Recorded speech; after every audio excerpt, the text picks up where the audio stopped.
The harder the conflict, the more glorious the triumph. What we obtain too cheap, we esteem too lightly. It is dearness only that gives everything its value. I love the man that can smile in trouble, that can gather strength from distress and grow brave by reflection. 'Tis the business of little minds to shrink, but he whose heart is firm and whose conscience approves his conduct will pursue his principles unto death.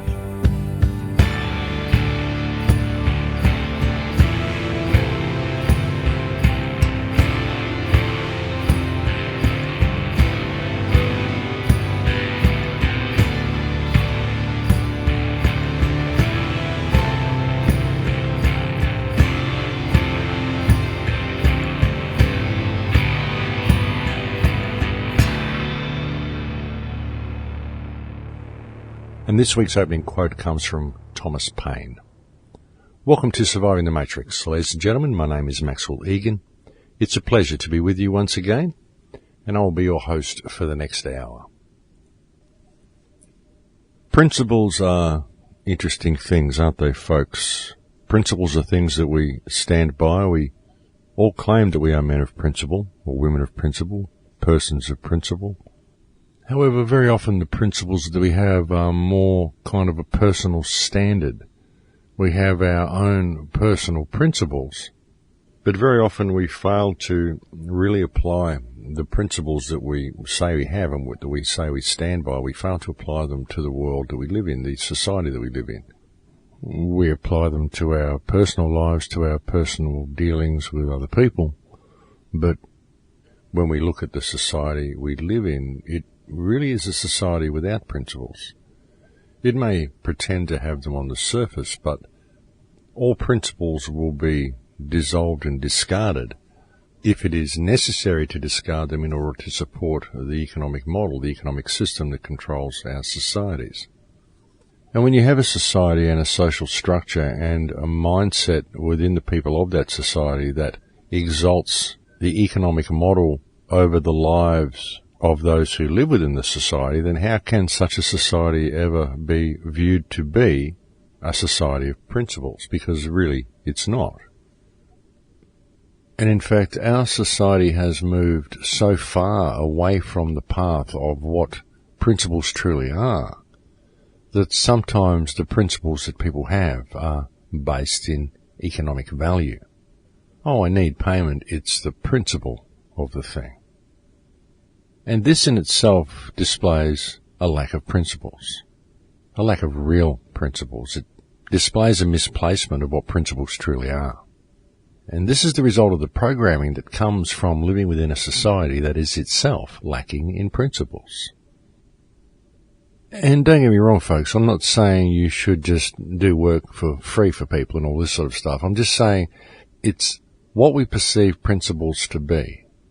I mean, sure, there's a principle there that people should be honest. You know, you do work with someone, they promise payment, and they should be honest and they should pay you. But there's a higher principle, and that is helping people. And that's a value that we've very much lost in our society. And even when we do help people, we tend to do it for economic reasons. Very often we do it for economic reasons. Very often when we help people, when we do favours for people, we do so because we want them to view us favourably, or we want to have them feel indebted to us, or we want people to perceive us as being pretty cool and someone that helps others and all that sort of thing. So this is unprincipled behaviour in itself as well. And again, we're doing something that looks principled on the surface, but below the surface the principles may not be sound. This is kind of what I'm trying to say here. And that's on a personal level, and often personal principles are personal principles, but looking at it on a social level, looking at it from the perspective of our society pretends to have principles, but it's actually a very unprincipled society. It hides things, it masks things, it does things backwards, and it does things that look to be principled, when in fact they're not. And it covers these things up very well via the media and by popular conception.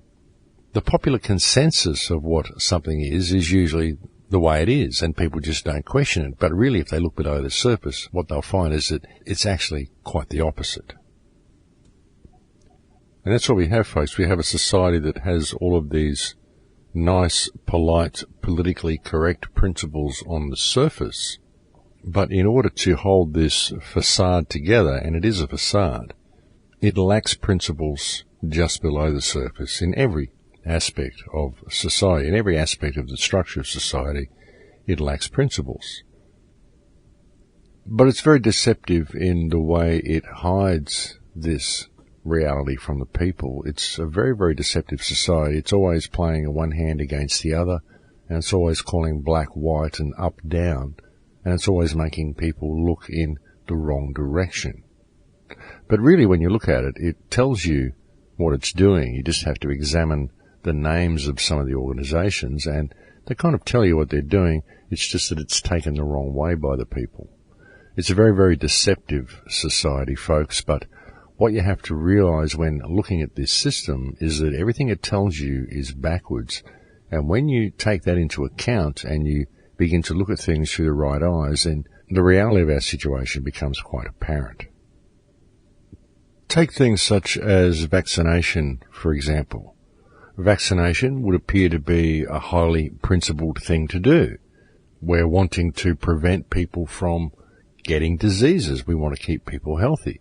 But really, when you look at vaccination, what you find is that because it's given to infants at such a young age, while their bodies are still developing and their immune systems are still developing, it massively compromises their immune systems, and it opens their bodies up to all sorts of problems down the track when they get older, and it turns them into great little commodities for the pharmaceutical industry, which is who promotes the vaccinations.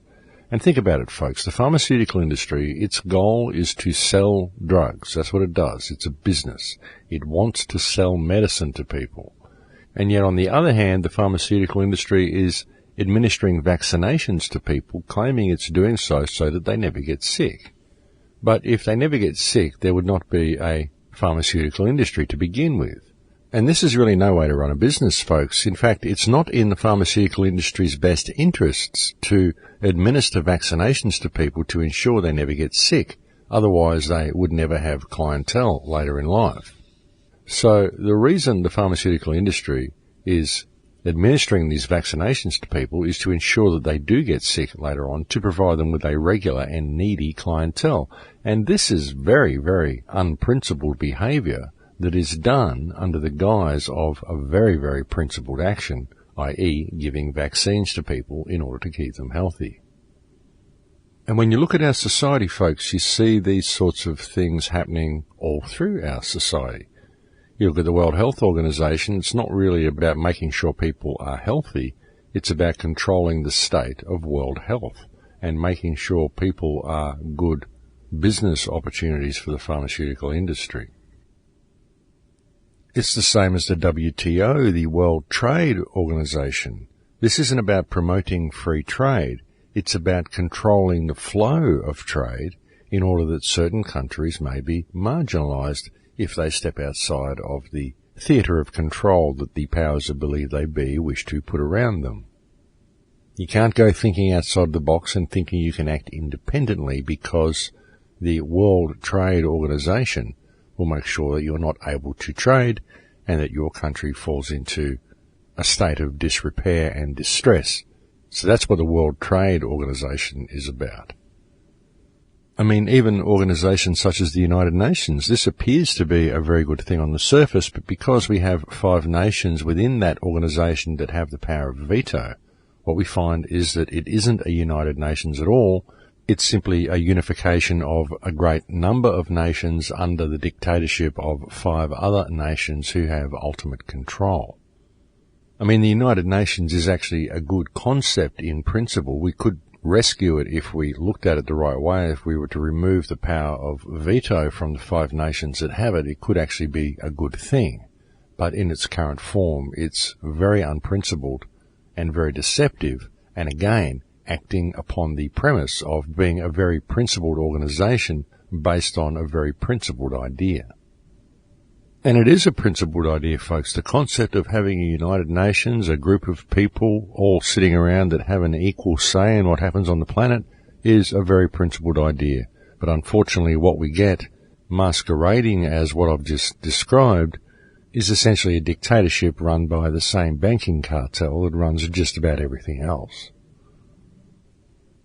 And again, folks, this is all very unprincipled behaviour that is happening under the guise of highly principled activity, same as the terror laws that have been brought in all of our countries, same as Bill C-51 that they're attempting to bring in Canada, the new draconian anti-terror laws that have been brought in here in Australia.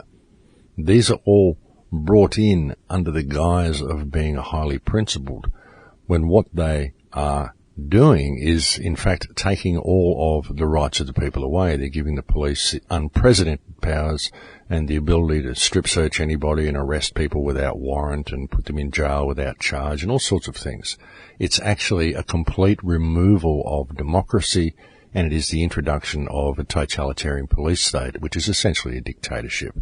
We may still get to vote every few years. We can put a different face on the coin, but it will be a dictatorship from this point on if the people don't stand up and do something about it. What the people have to understand is that our governments are in abuse of office. They all are. The fact that the Abbott regime would even introduce such legislation, the fact that Stephen Harper would be looking at introducing something such as Bill C-51 in Canada, this is a clear abuse of office. It's an abuse of power, an abuse of office. It's treason against a nation, and the removal of the basic cornerstone of democracy, which is habeas corpus.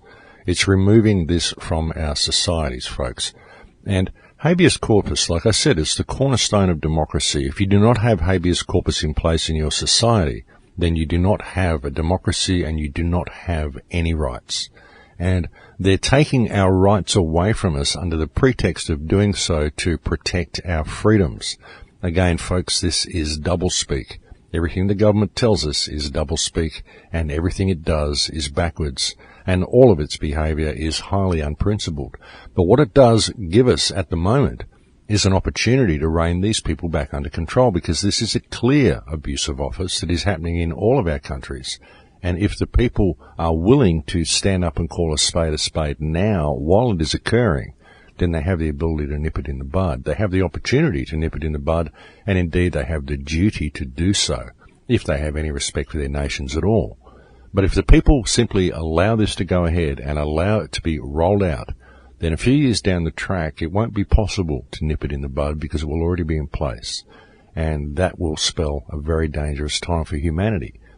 And we're on the knife edge right now.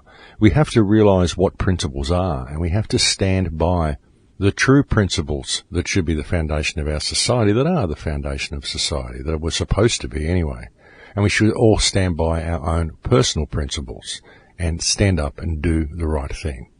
And again, folks, we don't need any violence in this. We simply need to call a spade and be brutally honest in our approach to this problem. And it is a problem, folks. The out-of-control state of our governments is a real problem. And it's a real problem for not only the people of Western societies, but also the rest of the world, because these governments have a lot of weapons and they're going out and they're waging war all over the planet. And they're doing so under the behest of protecting us from terrorism. But they're not, folks. They're creating terrorism all over the planet, and they're locking us down into what is going to be a terrifying police state if we don't stand up and stand by our principles and restore some real principles to this society. And the thing is that we have all the tools that we need to do this at our disposal right now. We really do.